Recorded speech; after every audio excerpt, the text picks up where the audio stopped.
Buonasera e benvenuti al TG Sicilia. Vediamo subito le notizie principali di questa edizione.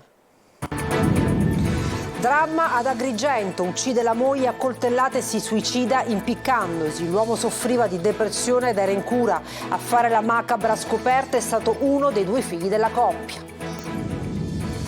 Cocaina all'Ars è il giorno delle confessioni. Lo chef Mario Di Ferro ammette di aver ceduto droga alla Palermo Bene. Ammissioni arrivano anche dall'ex presidente dell'Ars, Gianfranco Miccichè.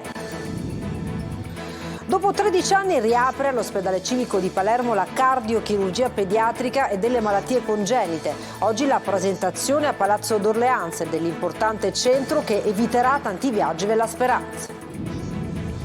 Via ai saldi, parte anche in Sicilia la stagione degli sconti estivi con nuove regole. Stimata una spesa media di 200 euro a famiglia, dall'Unione dei Consumatori un decalogo antifregatura.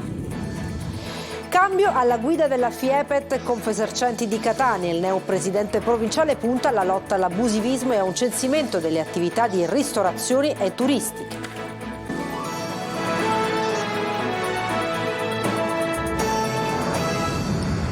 Buonasera dal TG Sicilia, apriamo subito con la cronaca. Omicidio-suicidio ad Agrigento. Un uomo di 47 anni avrebbe ucciso a coltellate la moglie per poi impiccarsi in casa. L'uomo soffriva di depressione ed era in cura. Erano continui i litigi tra marito e moglie, fino al drammatico epilogo di oggi. A fare la macabra scoperta è stato uno dei due figli della coppia. Vediamo.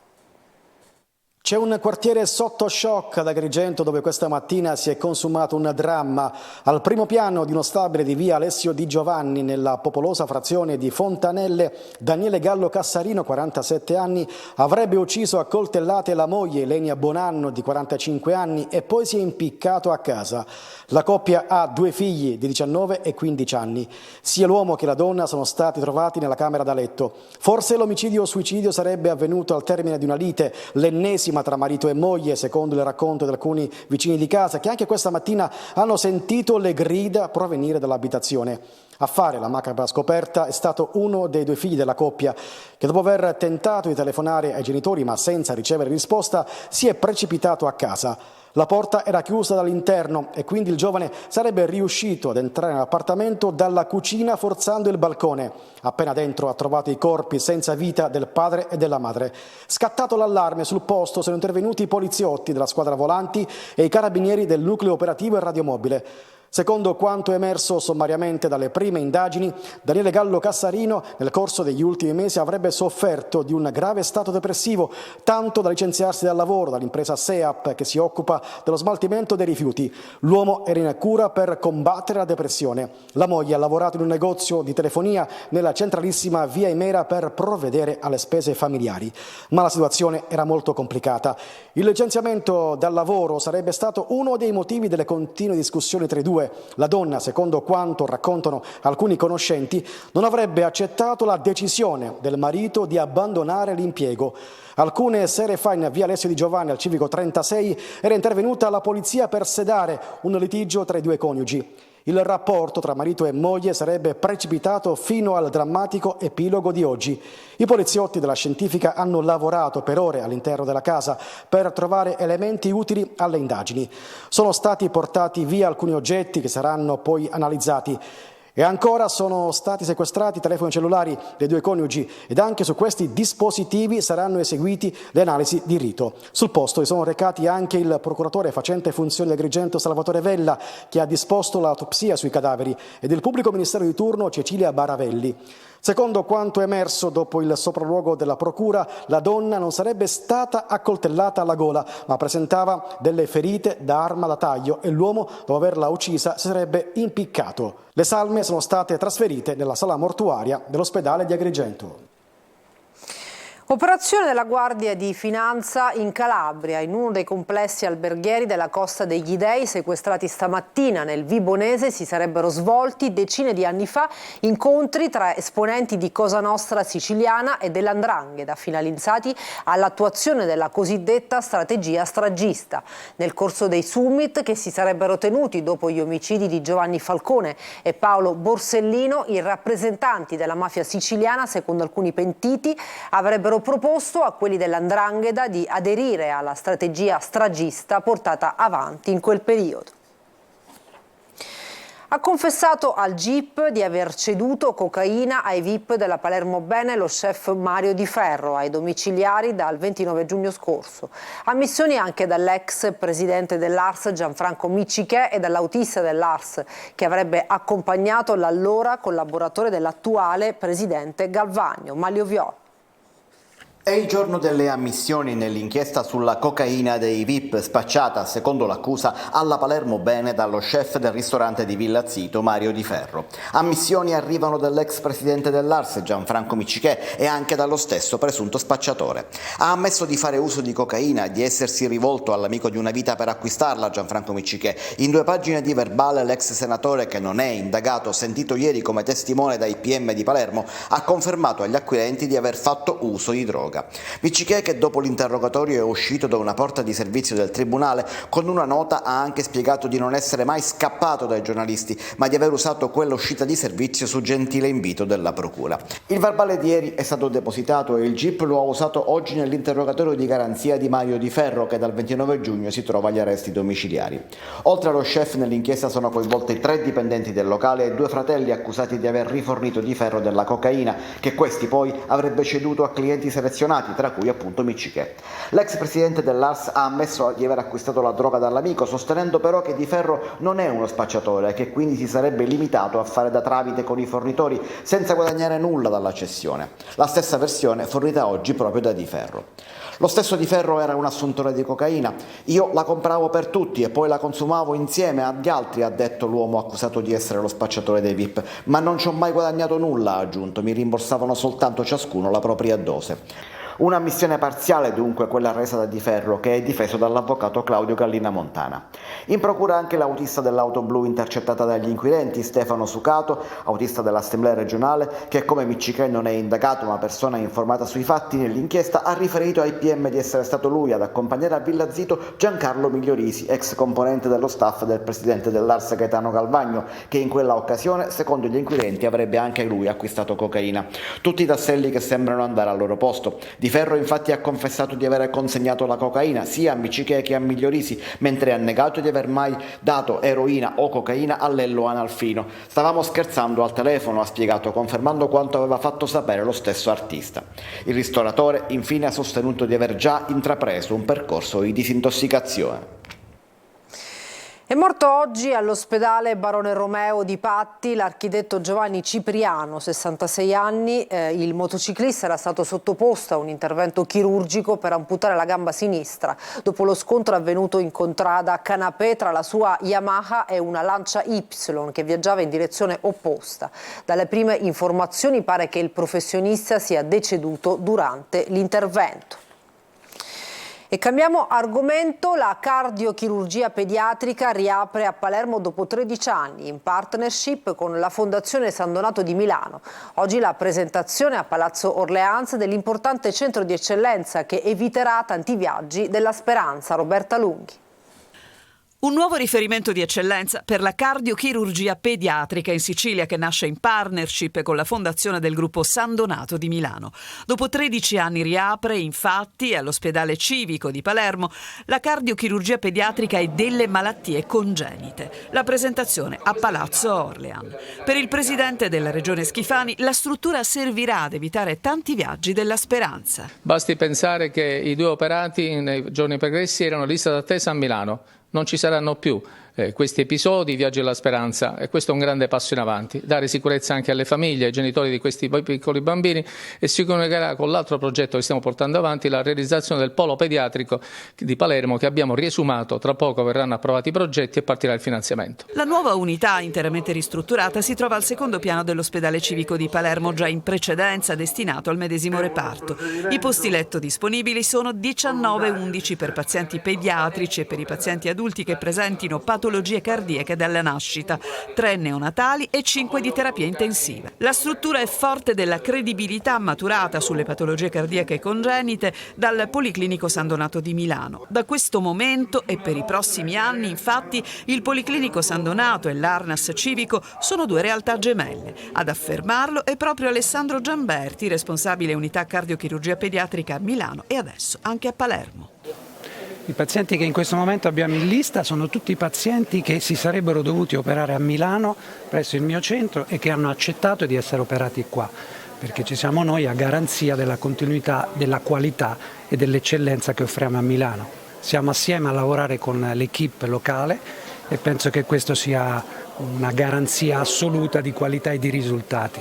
Durante la conferenza stampa il presidente Schifani ha risposto in merito alla questione del reparto di cardiochirurgia pediatrica di Taormina, per il quale si temeva la chiusura. Faremo in modo che il reparto continui a lavorare, ha dichiarato, grazie alla proroga tecnica ricevuta. Monitoreremo, ha aggiunto Schifani, l'attività del centro e insieme con il ministro Schillaci ci aggiorneremo per studiare soluzioni. Mi sento di dire che Taormina non verrà spogliata della cardiochirurgia pediatrica dall'oggi al domani.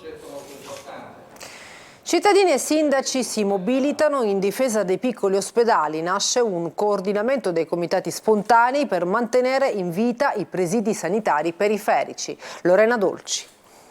Non solo i sindaci a difesa dei piccoli ospedali, anche i cittadini scendono in campo per mantenere quei presidi sanitari periferici sempre più sguarniti di medici e lo fanno unendo forze ed energie. 7 comitati spontanei che si sono uniti nel coordinamento regionale per il diritto alla salute, da Caltagirone a Patti, da Gela a Canicattì. I medici non sono equamente distribuiti. Sono andati in pensione molti medici, sia del pronto soccorso nei vari reparti, e non sono stati sostituiti. Mentre nelle grosse aziende ospedaliere esistono piante organiche quasi al completo. E ci sentiamo anche penalizzati per quanto riguarda l'assistenza territoriale, che non è né omogenea né capillare. Abbiamo diminuito la mortalità, e questo non lo dico io ma lo dicono le carte, anche rispetto al fatto degli infarti, grazie all'emodinamica, alla cardiologia. In funzione di ciò non vogliamo perdere un servizio, ecco. È un ospedale di base, ma con tutti i servizi che abbiamo potrebbe essere sicuramente un ospedale di primo livello. A Gela ci sono 75.000 abitanti nella sola città di Gela, ma col comprensorio a solo 35 km di raggio arriviamo a 400.000 abitanti. E l'ospedale di Gela in questo momento dovrebbe avere 240 posti letto, in realtà ne ha 120, e i medici e infermieri, il personale tutto, è meno del 50% di quello previsto nella pianta organica del 2019. Il coordinamento ha redatto un documento con cui chiede alla classe politica la nomina in tempi rapidi di nuovi direttori generali delle ASP, la garanzia dei LEA ai livelli minimi di assistenza, l'aumento del monte ore per gli specialisti ambulatoriali, la stabilizzazione dei precari e l'istituzione dei dipartimenti interaziendali per garantire la copertura dei posti nei presidi sguarniti. Su quest'ultima battaglia anche il DDL discusso in commissione all'Ars, primo firmatario il deputato regionale e sindaco di Militello Giovanni Burtone, che propone anche una soluzione di lungo termine per la carenza di organico dei medici. Abolire il numero chiuso nella facoltà di medicina, perché mancano i medici.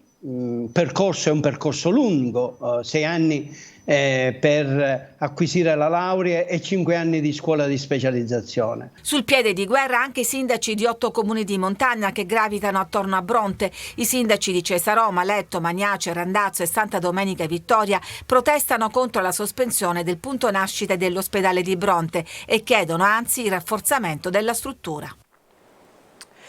Anche in Sicilia, come nel resto d'Italia, sono partiti i saldi con nuove regole su sconti e promozioni. Confesercenti stima che quest'anno ogni famiglia spenderà in media poco più di 200 euro. Vediamo. Ed eccoli i saldi estivi, sono arrivati come sempre ad inizio luglio, ma quest'anno con 2 novità. Per la prima volta sono partiti lo stesso giorno in tutte le regioni, in modo da evitare un'inutile concorrenza tra territori, e saranno inoltre applicate le nuove regole del codice del consumo. Saldi importanti per i consumatori che nelle strade dello shopping, qui siamo a Catania, cercano di cogliere l'occasione giusta per acquistare ciò che serve. La parola d'ordine è risparmiare. Risparmiare, sì, risparmiare, perché già lo stipendio è quello che è, le tasse sono quelle che sono, perciò o si risparmia o non si arriva. Se ci fosse ulteriore sconto sarebbe meglio però, perché comunque è tutto un po' rincarato. Delle borse, degli orecchini, insomma, delle cosine. Un giubbotto smanicato. Se c'è qualche cosa che mi interessa la comprerò. Allora comincio a guardare tutti i negozi, anche qualcosa per il piccolo, tutto. Acquistiamo tanto, shopping terapeutico per tutti. Poco tentati dagli sconti i turisti. Pensate di acquistare, di fare qualcosa? A dire la verità no, non ho avuto questa obiettiva oggi. Il mio obiettivo è andare a mangiare un arancino. Confesercenti, così come Confcommercio e Assoutenti, stima che quest'anno per l'acquisto di capi scontati ogni famiglia spenderà in media poco più di 200 euro. Grandi le aspettative dei negozianti. I saldi arrivano dopo una stagione abbastanza deludente, con una perdita rispetto a quello che si è fatto l'anno scorso di circa il 30%. Un dato questo che sicuramente esce fuori da due aspetti fondamentali: da un lato quello che è il caro vita, che ha spinto le famiglie a rivedere i budget destinati proprio all'acquisto di capi di abbigliamento piuttosto che di accessori, ma dall'altro lato sicuramente abbiamo un altro dato fondamentale, ovvero quello legato al clima, con una primavera che è stata caratterizzata con delle temperature medie molto al di sotto rispetto a quello che siamo abituati a vivere. Quanto incide anche la concorrenza di chi vende online? Assolutamente tanto. Quello dell'abbigliamento è uno dei comparti che ha subito e continua a subire una spallata molto importante. Noi su questo sicuramente chiederemo nei prossimi mesi un tavolo all'assessore regionale alle attività produttive, proprio per cercare di capire se riusciamo a trovare una soluzione che non è semplice, ma sicuramente ci dobbiamo quantomeno tentare. Dal 1 luglio è entrato in vigore il nuovo codice del consumo che modifica le norme su sconti, promozioni, liquidazioni e saldi. Le regole prevedono una maggiore trasparenza sui prezzi e sui prodotti da vendere. E con il via ai saldi estivi arriva dall'Associazione Nazionale dei Consumatori il decalogo antibidone. Scopriamo insieme gli accorgimenti da adottare per evitare brutte sorprese. Giusy Lazzaro. Al via i saldi estivi in Sicilia, quest'anno gli sconti sono in risalita rispetto a quelli di gennaio, ma inferiori se riferiti alla scorsa estate. È quanto emerge dallo studio dell'Unione Nazionale Consumatori, che ha analizzato i ribassi praticati dai commercianti negli ultimi anni secondo le rilevazioni Istat. Il record della convenienza spetta all'abbigliamento, che conta una riduzione del 23,3%, rappresenta la voce più scontata. Seguono le calzature col 19,1% e fanalino di coda gli accessori con il 10,7%. L'andamento dei prezzi nell'ultimo anno ha visto un'inflazione galoppare intorno al 10-12%, anche nei settori del commercio, quindi abbigliamento, calzature, eccetera, eccetera.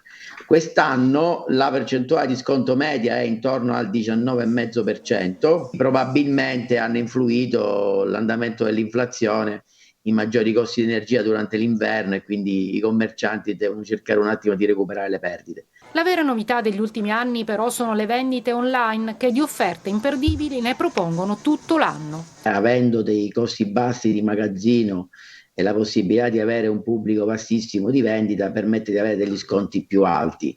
Quello che poi spesso incide è le spese di spedizione. Tengo uno sconto maggiore, ma se c'è un problema ho più difficoltà a gestirlo e probabilmente subisco un costo maggiore nella restituzione del prodotto. Così un'occhiata ai 10 consigli anti-bidone proposti dall'Unione Nazionale Consumatori possono tornare utili.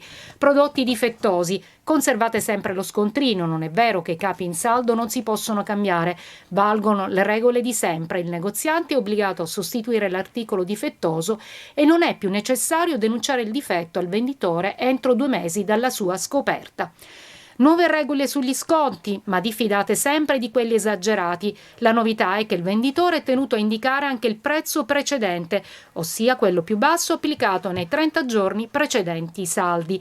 No ai fondi di magazzino, le vendite devono essere realmente di fine stagione. Pagare un prezzo alto non implica che sia un prodotto di qualità. Negozi e vetrine, controllate il prezzo e non acquistate nei negozi che non espongono il cartellino. Ma il consiglio è di diffidare di quei negozianti che non vi vogliono far provare i cavi di abbigliamento o che per farveli provare vi chiedono un anticipo.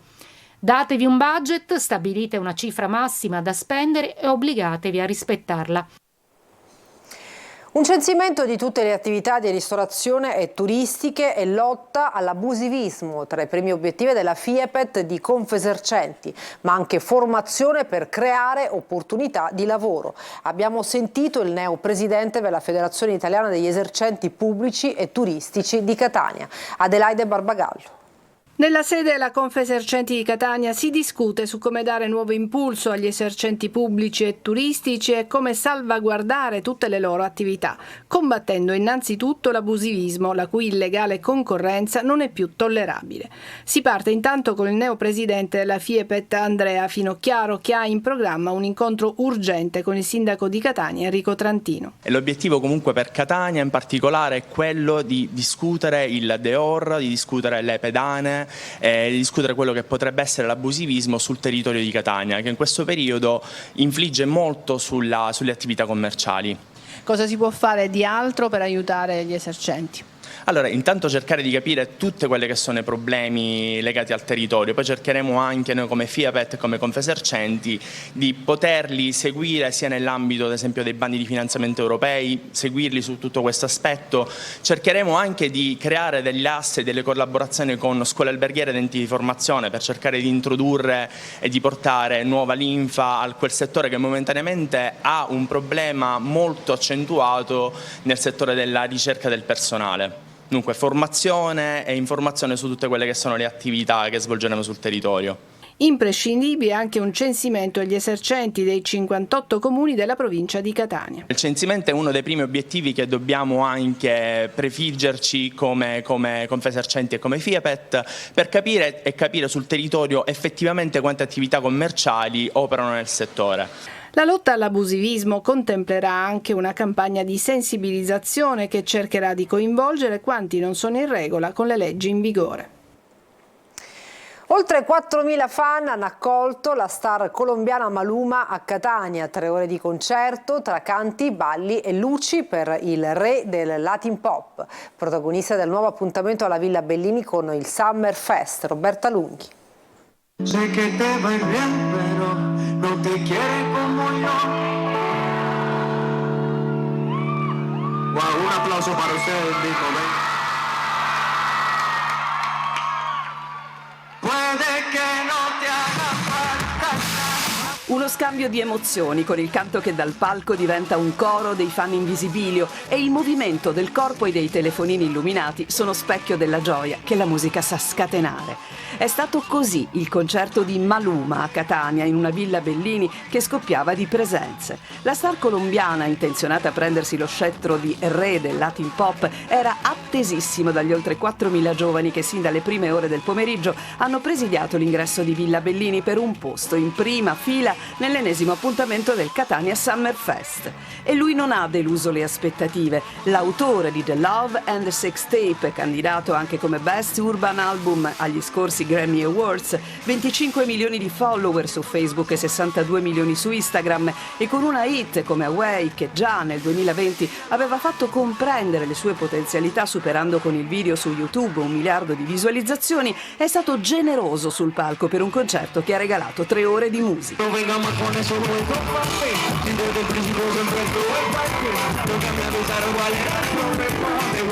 Ad aprire il live, oltre alla cantante idolo di Malta Emma Muscat, anche il DJ e producer catanese Nignangemi.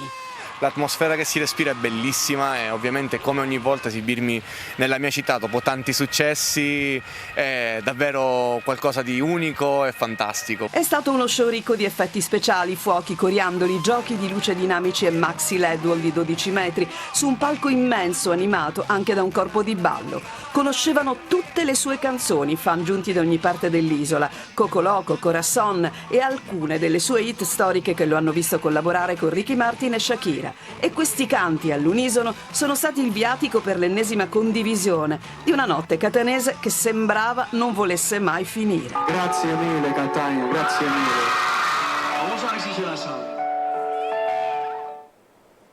Una breve pausa, torniamo tra poco, non mancate.